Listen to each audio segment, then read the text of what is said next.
Hello guys, welcome है आपका एक बार फिर से मेरे चैनल कोड विद शैरी के अंदर। कोड विद शैरी के अंदर आज के इस वीडियो के अंदर हम देखेंगे how to use props drilling. Props drilling का फंक्शन क्या होता है, प्रोप्स ड्रिलिंग किस तरह काम करती है, प्रोप्स ड्रिलिंग के अंदर प्रोसेस क्या होता है, एक फाइल से दूसरी फाइल के अंदर डेटा किस तरह ट्रांसफर किया जाता है प्रोप्स ड्रिलिंग के थ्रू, ये सब हम देखेंगे आज की इस वीडियो के अंदर। तो जल्दी से वीडियो को स्टार्ट करते हैं। और वीडियो को स्टार्ट करने से पहले मैं आपसे कहना चाहूँगा मेरे चैनल को सब्सक्राइब जरूर कीजिएगा, वीडियो को लाइक जरूर कीजिएगा, वीडियो अच्छी लगे तो अपने कोड के साथ शेयर जरूर कीजिएगा। चलिए जी, आ जाते हैं अपने वी एस कोड की स्क्रीन के ऊपर। और वी एस कोड की स्क्रीन के ऊपर मैं आ जाता हूँ और यहाँ पे मैं सबसे पहले क्या कर देता हूँ, मैं अपने वी एस कोड के ऊपर रिएक्ट की ऐप ओपन करके npm स्टार्ट करता हूँ। npm स्टार्ट करते मैं क्या कर देता हूँ, इसको रन कर देता हूँ। अब ये कहाँ पे रन हो जाएगी, ये मेरे ब्राउज़र पे रन हो जाएगी। मैं इस टर्मिनल को थोड़ा डाउन कर देता हूँ और मैं अपने कंपोनेंट्स के ऊपर आता हूँ। मैं अपने कंपोनेंट्स के फोल्डर पे आता हूँ और यहाँ पे मैं बना लेता हूँ तीन फाइल्स बना लेता हूँ। लेट्स सपोज मैं नाम लिखता हूँ जी props a डॉट jsx या js। बेसिकली ये जेसन एक्स की उसकी एक्सटेंशन होती है जेसन की। इसके ऊपर आप क्या कर सकते हैं, इजीली आप लोग HTML अपनी यूज़ कर सकते हैं without any kind of error. तो props a डॉट jsx, उसके बाद props b डॉट jsx, और तीसरी फाइल मैंने बनाई props c डॉट jsx। क्योंकि हम props यूज़ कर रहे हैं तो props यूज़ करने के लिए मैंने उसकी फाइल का नाम क्या कर दिया है, बाय डिफ़ॉल्ट ही props रख दिया, props a props b and props c। अब मैं क्या करता हूँ, मैं इन सब फाइल के ऊपर जो हमने एक्सटेंशन इंस्टॉल की थी, अगर आपने मेरी वो वीडियो नहीं देखी तो आप मेरी वो वीडियो भी देख लीजिएगा जिसके अंदर मैं इसको स्टार्ट से लेकर चला हूँ। उन वीडियोज़ को देखने के बाद आपको क्लैरिटी हो जाएगी हमने इसके ऊपर किस तरह काम करना है। ES7 रिएक्ट रिडक्स ग्राफक्यूएल की ये मैंने क्या किया है, एक्सटेंशन इंस्टॉल की हुई है, जिसकी वजह से मुझे काम करने में आसानी होती है। फॉर एग्जांपल अगर मैं यहाँ पे लिखता हूँ एक कमांड RFCE, तो ये क्या करेगा, रिएक्ट को इंपोर्ट भी कर देगा, उसका फंक्शन भी बना देगा, उसको एक्सपोर्ट कंपोनेंट के ऊपर भी टर्न कर देगा। तो जैसे ही मैं इसको एंटर करता हूँ तो मेरे पास यहाँ पे क्या आ गया, इंपोर्ट रिएक्ट, उसने उसका फंक्शन बना दिया है, उसका डिव बना दिया। और फंक्शन किस नाम से बनाया है, जो मेरी फाइल का नेम है, लेट्स सपोज props a। मैं इसको सेव करता हूँ। सेम इसी तरह मैं यहाँ पे भी आके RFCE करता हूँ तो मेरे पास यहाँ पे भी क्या बन जाएगा, एक फंक्शन बन जाएगा। मैं इसको थोड़ा सा जूम इन कर देता हूँ ताकि आप लोगों को क्लियर कट नज़र आए। I hope it will be enough. इसको थोड़ा नीचे कर देते हैं, थोड़ा सा और, and I think it will be enough. इतना ऊपर क्यों आ रही है, एक सेकेंड।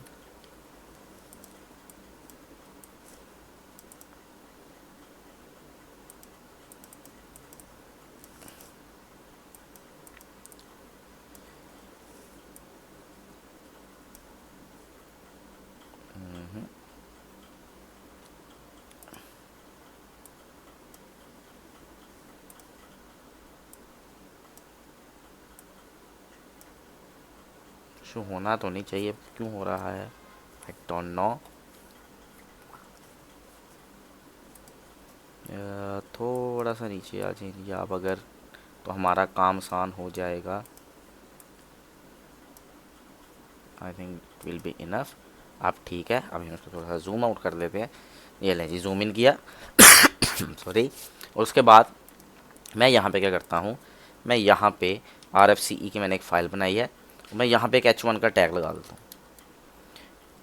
बेसिकली JSX के अंदर फाइल को कन्वर्ट करने का मतलब होता है props डॉट JSX। इसकी वजह से हम H1 का टैग इजीली इसके अंदर ऐड कर सके, जिस तरह हम HTML के अंदर करते थे। और मैं यहाँ पे लिख देता हूँ जी, this is props b file. और मैं इसी डेटा को कॉपी करता हूँ यहाँ से।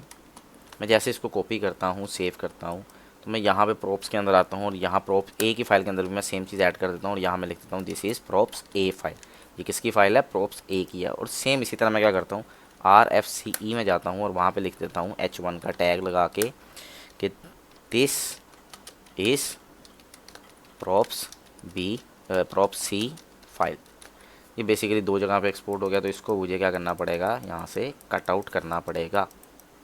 तो इसको मैं यहाँ से क्या कर देता हूँ, कट कर देता हूँ। मुझे इसकी ज़रूरत नहीं, मुझे सिर्फ इसकी ज़रूरत है।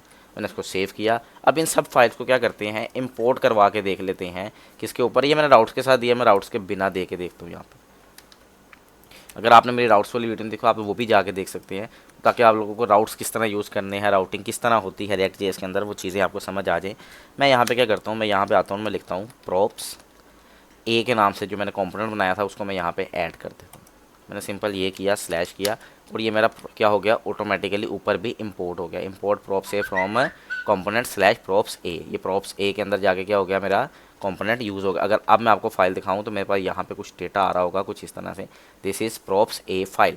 ये प्रॉप्स ए की फ़ाइल है, क्योंकि मैंने यहाँ पे क्या दिया था, H1 का टैग दिया था। सेम इसी तरह मैं इंपोर्ट करवा के आपको दिखाता हूँ प्रॉप्स बी। तो प्रॉप्स बी के अंदर भी मेरे पास क्या आएगा, सिंपल इसका भी एक कंपोनेंट बना लेते हैं जी, प्रॉप्स बी। ये प्रॉप्स बी बनाया, स्लैश किया, और ये मेरा कंपोनेंट क्या हो गया, यहाँ पे इंपोर्ट हो गया। अगर अब मैं आपको दिखाऊं, this is props B file. And same इसी तरह मैं क्या करता हूँ, मैं यहाँ पे ऐड करता हूँ प्रॉप्स सी, और उसको भी मैं क्या कर देता हूँ, एक कंपोनेंट के तौर पे ले आता हूँ। और अब मेरे पास यहाँ पे क्या होगा, मेरे पास प्रॉप्स सी की फ़ाइल भी यहाँ पे, ओह सॉरी मैंने आई थिंक मिस्टेक कर दिया, स्पेलिंग मिस्टेक कर दिया मैंने कोई। मैंने फ़ाइल का बनाया है नाम प्रॉप्सी, मैंने उसे इंपोर्ट नहीं किया। अगर मैं उसे इंपोर्ट कर देता हूँ तो वो फ़ाइल क्या हो जाएगी, यहाँ पे आ जाएगी। इंपोर्ट कर दिया, और इंपोर्ट करते क्या होगा, मेरी फ़ाइल यहाँ पे मुझे शो होने लगेगी क्रोम के अंदर। This is props C file. Props A की फ़ाइल भी आ गई, प्रॉप्स बी की फ़ाइल भी आ गई, और प्रॉप्स सी की फ़ाइल भी हमारे पास यहाँ पे शो हो रही है। अब हमारा काम है प्रॉप्स की ड्रिलिंग करना। प्रॉप्स की ड्रिलिंग करते हैं जी। मैं क्या करता हूँ, मैं यहाँ पे प्रॉप्स ए की फ़ाइल के अंदर एक वेरिएबल बनाता हूँ, और मैं कहता हूँ लेट माई नेम, या मैं कहता हूँ my channel name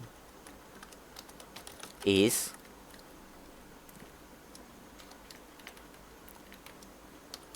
let my channel name, और इसको मैं एक वेरिएबल के अंदर स्टोर कर देता हूँ, और मैं अपने चैनल का नाम लिख देता हूँ लेट्स सपोज कोड विद शैरी। मैंने अपने चैनल का नाम लिख दिया, कोड विद शैरी। और अब मैं इस कोड विद शैरी को क्या करूँगा, सिंपली ड्रिल करवाऊँगा एक फ़ाइल से दूसरी, और दूसरी फ़ाइल से तीसरी फ़ाइल के अंदर। प्रोप्स ड्रिलिंग के अंदर हम यही तो करते हैं, एक फ़ाइल से दूसरी और दूसरी से तीसरी के अंदर एक डेटा के वेरिएबल को एक फ़ाइल से दूसरी फाइल में, और दूसरी से तीसरी, तीसरी से चौथी, और जितनी फाइल्स के अंदर आप लेके जाना चाहते हैं उस फाइल्स के अंदर ले जाते हैं। उसका तरीका क्या है, सबसे पहले हमें क्या करना पड़ेगा, हमें यहाँ पे उस एलिमेंट को, उस फाइल को इंपोर्ट करवाना पड़ेगा, उस कंपोनेंट को इंपोर्ट करवाना पड़ेगा जिसके अंदर हम ड्रिल करना चाहते हैं।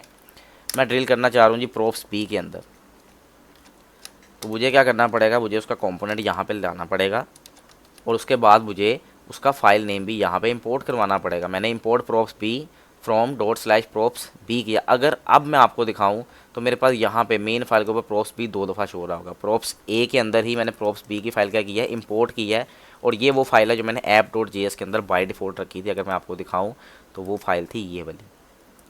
फर्स्ट डेटा प्रॉप्स ए के अंदर 2 डेटा शो कर रहे हैं, एक प्रॉप्स ए, और प्रॉप्स ए के अंदर ही क्या कर रहा है, प्रॉप्स बी का डेटा शो कर रहा है। और ये मैंने क्या किया है, मैंने प्रॉप्स बी के अंदर साथ सी फाइल की है। अब जब मैं प्रॉप्स बी को इंपोर्ट करवाऊंगा तो क्या होगा, प्रॉप्स बी के अंदर मुझे प्रॉप्स सी का डेटा भी देखने को मिलेगा। मैं प्रॉप्स बी के अंदर क्या करता हूँ, इंपोर्ट करवा लेता हूँ। हाँ, पहले मैं प्रॉप्स ए के अंदर ही चलता हूँ, और मैं क्या करता हूँ, इसको यहाँ से वेरिएबल बना के ड्रिल करवा देता हूँ प्रॉप्स के अंदर। प्रॉप्स के अंदर ड्रिल करवाने का तरीका क्या है, मैं यहाँ पे एक वेरिएबल बनाता हूँ नेम इज़ इक्वल टू, और मैंने यहाँ पे कर्ली ब्रैकेट्स यूज़ किया, और कर्ली ब्रैकेट्स के अंदर मैंने क्या किया, सिंपल अपने इस नाम को यहाँ से कॉपी किया, और यहाँ पे जाके मैंने क्या कर दिया, उसे पेस्ट कर दिया। मैं इस नाम को कॉपी कर रहा हूँ, इस वेरिएबल को। और जावास्क्रिप्ट अगर आप लोगों ने जेसन एक्सटेंशन के अंदर लिखनी है, HTML के साथ लिखना चाहते हैं रिएक्ट के अंदर, तो आपको कर्ली ब्रैकेट्स के लिए यूज़ करनी पड़ती है अगर आप कोई वेरिएबल ऐड करना चाह रहे हैं। तो मैंने यहाँ पे लिख दिया नेम के अंदर माई चैनल नेम, और मैंने इसको क्या कर दिया, एक वेरिएबल में स्टोर करवा दिया। वेरिएबल का नाम क्या है, नेम। अब इस नेम को मैं क्या करूँगा, यहाँ पे इस प्रॉप्स बी के अंदर जो हमारा पैरामीटर्स आते हैं जहाँ पे, हम वहाँ क्या करेंगे, इसको 2 कंडीशन में लिख सकते हैं। एक तो ये है कि प्रॉप्स दे के मैं उसको यहाँ पे गेट कर लूँ, और दूसरा तरीका हमारे पास बड़ा सिंपल होता है, हम एरे डिस्ट्रक्चरिंग कर देते हैं। हम डिस्ट्रक्चरिंग किस तरह करते हैं प्रॉप्स की, प्रॉप्स डिस्ट्रक्चरिंग के अंदर हम क्या करते हैं, हम सिंपल कर्ली ब्रैकेट्स यूज़ करते हैं ब्रैकेट्स के अंदर, स्मॉल ब्रैकेट्स के अंदर, और उसके अंदर हम क्या ऐड कर देते हैं, उस फंक्शन का नाम जो हम वहाँ से इंपोर्ट करवाना चाह रहे हैं डायरेक्टली। प्रॉप्स ऐड करने की ज़रूरत हमें नहीं होती। मुझे नेम को यहाँ से वेरिएबल को क्या करवाया था, मैंने प्रॉप्स पी के अंदर कन्वर्ट करवाया था, मैंने उसे यहाँ पर क्या करवा लिया, गेट करवा लिया। अब अगर मैं आपको दिखाऊँ तो मैं H1 के अंदर आके सिंपल क्या करता हूँ, एक टैग लगाता हूँ, और क्योंकि मैं इसके अंदर जावास्क्रिप्ट लिख रहा हूँ तो मैंने इसी वेरिएबल को क्या करवा दिया, यहाँ स्टोर करवा दिया, और मैं यहाँ पे लिखता हूँ props a